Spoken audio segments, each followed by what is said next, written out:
Olá a todos, bem-vindos a mais um podcast Estamos In, do Grupo Conselho para as Deficiências e Incapacidades de Setúbal.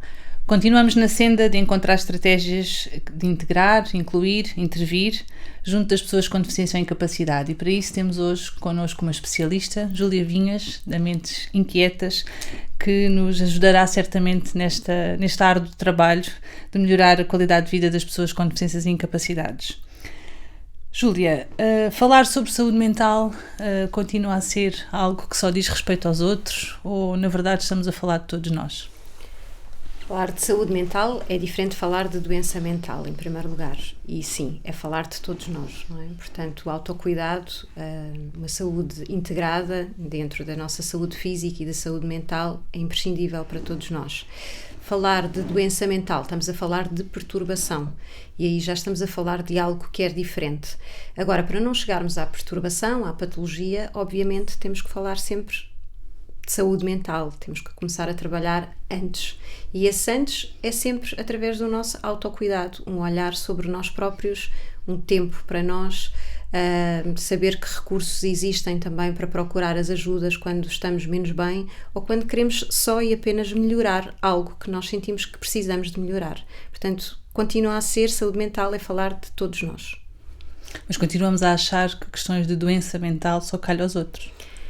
Infelizmente sim, eu costumo dizer que no Dia Mundial da Saúde Mental a Ordem dos Psicólogos disse que tínhamos passado aqui um período de pandemia e que tinha feito um alerta sobre a necessidade de olhar para a saúde mental, e sim, e que com isso o estigma tinha diminuído significativamente, o que não corresponde de toda à realidade, ou seja, diminuiu, é um facto, todos hoje falamos sobre saúde mental do outro. Quando chega à nossa saúde mental, quando nós percebemos que não estamos bem, quando nós percebemos que podemos estar um pouco mais deprimidos, digamos, humor deprimido, quando estamos prestes a ter um burnout, até procurarmos a ajuda, continuamos a demorar muito, muito tempo, e existe um caminho que podia sempre perfeitamente evitado se tivéssemos recorrido a essas ajudas antecipadamente e tivéssemos olhado então para nós de outra forma. Portanto, eu diria que o estigma face ao outro, hoje falamos de saúde mental de uma forma bastante mais positiva, não é? E da doença mental de uma forma bastante mais positiva e aceite. Em relação a nós próprios, continuo a achar que existe um caminho importante para fazer. Felizmente, muitas pessoas já pedem ajuda, felizmente muitas pessoas já veem as consultas de psicologia ou de psiquiatria como algo perfeitamente normativo, que é como outra consulta qualquer. Ainda assim, estamos ainda presentes do estigma, até na própria família, muitas vezes, e visto muitas vezes também como uma fraqueza. Mas falas em que o primeiro passo, ok, é importante pedirmos ajuda, sobretudo quando falamos de nós próprios, mas essas ajudas existem de facto, existem respostas que consigam ajudar as pessoas que procuram e que necessitam de alguma resposta a esse nível, ou esta área continua a ser um bocadinho o parente pobre da saúde? Do meu ponto de vista, sim. E defendendo aqui um bocadinho a minha área, existe de facto respostas muito insuficientes. Continuamos a precisar de mais psicólogos, continuamos no Serviço Nacional de Saúde, temos tempos de espera infinitos. A saúde mental não espera, a doença mental não espera, não é? Portanto, a resposta tem que ser hoje. Se temos falta de médicos de família, de psicólogos, então nem sei o que dizer, não é? Portanto, enquanto continuarmos a olhar para a psicologia como algo que diz respeito só e apenas à doença mental e não olharmos como algo que diz respeito a nós, à nossa saúde como um todo, estamos muito aquém daquilo que é necessário. Portanto, temos pessoas com cada vez mais ansiedade, depressões, burnouts, tentativas de suicídio, portanto, e não podemos olhar para isto de uma forma leve, não é? Portanto, precisamos de criar esses recursos. Existem recursos privados que nem toda a gente tem capacidade financeira para procurar, e os recursos do Sistema Nacional de Saúde estão melhores, mas ainda muito, muito, muito aquém das necessidades. E principalmente agora que todos falamos sobre saúde mental e que mesmo que a pessoa consiga perceber que precisa dessa ajuda, o recurso depois não está lá ou demora muito tempo a surgir enquanto resposta.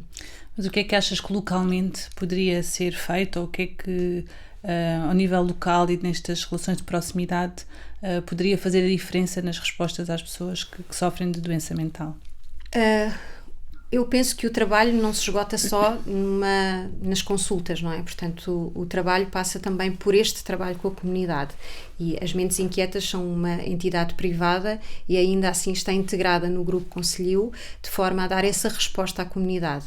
Em termos de consultas propriamente ditas, não podemos fazer grande coisa, mas ao nível da psicoeducação, ao nível da formação, da sensibilização, estamos cá para ajudar, porque uma comunidade integrada é uma comunidade, do meu ponto de vista, avançada, não é? E, portanto, é nesse sentido que nós, enquanto Mentes Inquietas e juntamente com os parceiros do Grupo Conselhio, nós de alguma forma tentamos pensar em conjunto, de forma a oferecer à comunidade todos os recursos necessários para existir esta psicoeducação, para atempadamente procurarem essas ajudas e até no seu autocuidado, ao nível da sua autoestima, ao nível enfim, de todas as áreas que possam querer melhorar na sua vida em termos de qualidade de vida, não é? Portanto, é nesse sentido que eu acho que podemos trabalhar em conjunto, é na comunidade.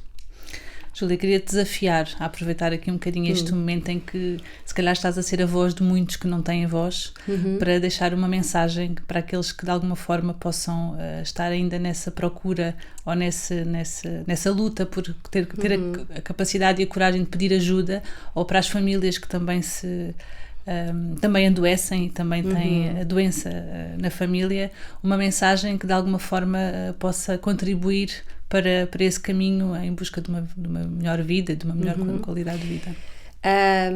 A mensagem que eu diria é não ter vergonha, não é? Nós todos, em determinados momentos na nossa vida, passamos por fases um bocadinho mais difíceis ou extremamente difíceis e, portanto, procurar essa ajuda, falar com as pessoas em quem nós confiamos, no sentido de ajudar a procurar ajuda, porque muitas vezes quando estamos nessa fase parece que tudo à nossa volta é muito negro, muito cinzento e que os recursos não existem, que as ajudas não existem, que é tudo extremamente difícil e, portanto, falar com as pessoas que nós confiamos ou falar com alguém que nos é próximo, e quando falo destas pessoas pode ser familiares, pode ser professores, pode ser colegas de trabalho, pode ser instituições, tudo o que existe, de forma a pedir essa ajuda, e o caminho vai-se fazer com toda a certeza.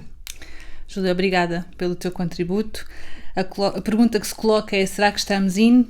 Faremos para que sim. Obrigada pelo teu contributo, mais uma vez. Para mais informações sobre os diferentes recursos e instituições, recorram aos sites ou às redes sociais. Esperamos que tenha sido útil. Até breve.